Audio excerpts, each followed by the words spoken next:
अभी तो ये लड़ाई है, अभी तो ये लड़ाई है, आगे लड़ाई है।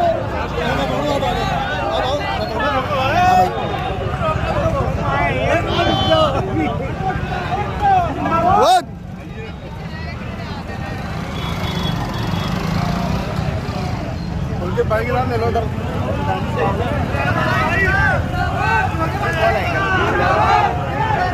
जिंदाबाद, वापस लो, वापस लो, अभी वापस लो। जिंदाबाद, जिंदाबाद, जिंदाबाद, जिंदाबाद, जिंदाबाद, जिंदाबाद, वापस लो, वापस लो, वापस लो, वापस लो, वापस लो, वापस लो। जिंदाबाद, जिंदाबाद, जिंदाबाद।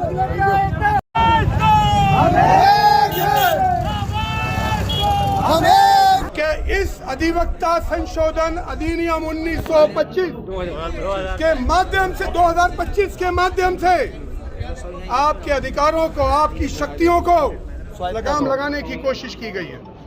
सरकार बार काउंसिल ऑफ इंडिया में अपने प्रतिनिधि नियुक्त करना चाहती है।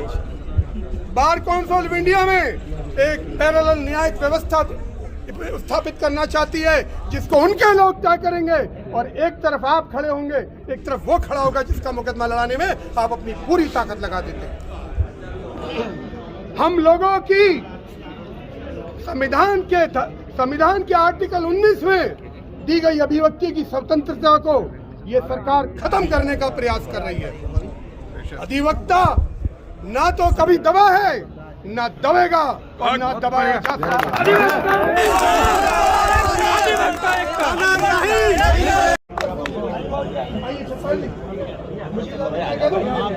साथियों, आप जानते हैं कि उत्तर प्रदेश बार काउंसिल के आह्वान पर आज हम लोग अधिवक्ता संशोधन अधिनियम 1925 का विरोध करने के लिए और अपने विरोध को माननीय जिलाधिकारी महोदया के माध्यम से राष्ट्रपति महोदया को देने के लिए यहाँ उपस्थित हुए हैं।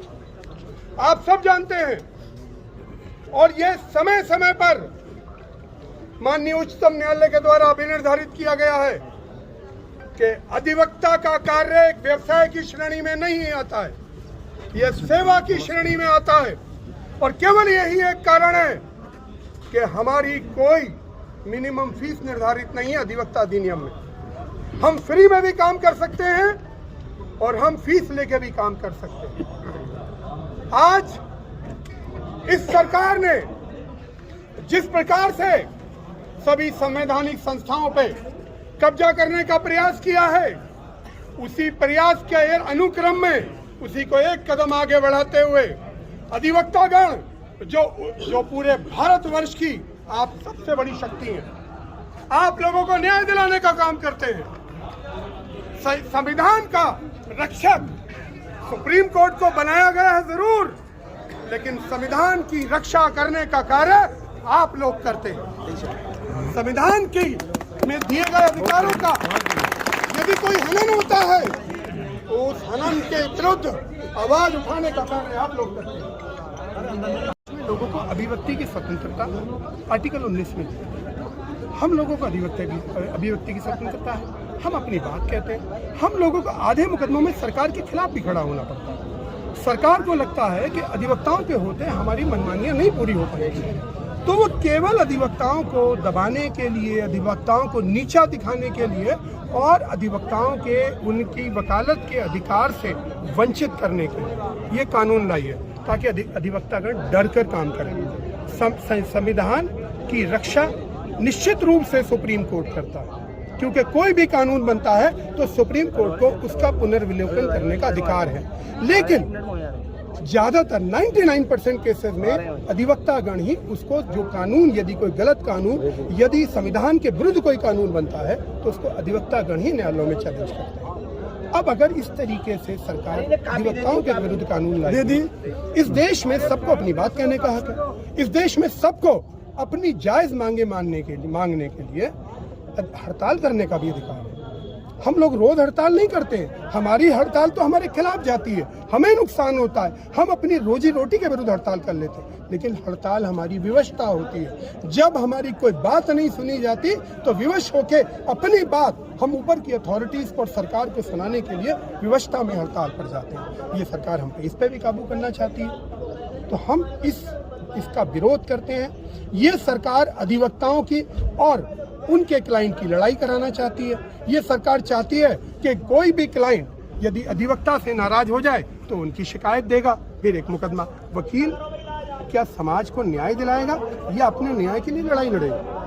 तो हम लोग इसका विरोध करते हैं। हम लोग जिस तरीके से अधिवक्ता संशोधन अधिनियम 2025 में ये सरकार अपने लोगों को बार काउंसिल ऑफ इंडिया में नियुक्त करना चाहती है ताकि वो हम लोगों के खिलाफ सरकार के कहने पे कार्रवाई करे, तो हम ये कतई बर्दाश्त नहीं करेंगे। और एक लाइन का सवाल है सरकार से, एक लाइन का, कोई भी कानून यदि बनता है तो उसकी आवश्यकता उत्पन्न होती है। जब आवश्यकता उत्पन्न होती है तो कानून बनते हैं। अधिवक्ता अधिनियम में संशोधन किए जाने की आवश्यकता क्या उत्पन्न हुई, ये हम सरकार से पूछते हैं। सरकार को बताना पड़ेगा कि आप इस कानून में संशोधन लाने के लिए आपको क्या कारण उत्पन्न हुआ है। सरकार को आना पड़ेगा, बताना पड़ेगा, माननीय विधि मंत्री महोदय को और देश के जिम्मेदार लोगों को बताना पड़ेगा कि आप हर चीज पे काबू क्यों करना चाहते हैं। मांगे पूरी नहीं हुई तो अगला कदम क्या है? अगला कदम जो हमारी bar council of India, bar council of Uttar Pradesh, ये हमारी बॉडीज हैं, ये हमें आज उन्हीं के आह्वान पर, बार काउंसिल ऑफ उत्तर प्रदेश के आह्वान पर आज हम लोग यहाँ ये विरोध प्रदर्शन करने आए हैं। हमारे अगले कदम जो हमारी वार्ता हो रही है उसके अनुसार हम तहसीलों पे रजिस्ट्री रोकेंगे। सरकार 25 तारीख को हम लोग, ये कार्यक्रम हमारा पूरी तरह तय है। सरकार, हम हड़ताल करके बैठते हैं, सरकार नहीं सुनती।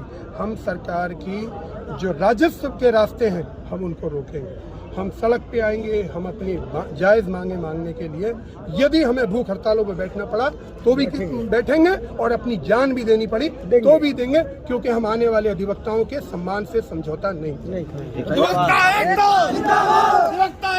जिंदाबाद।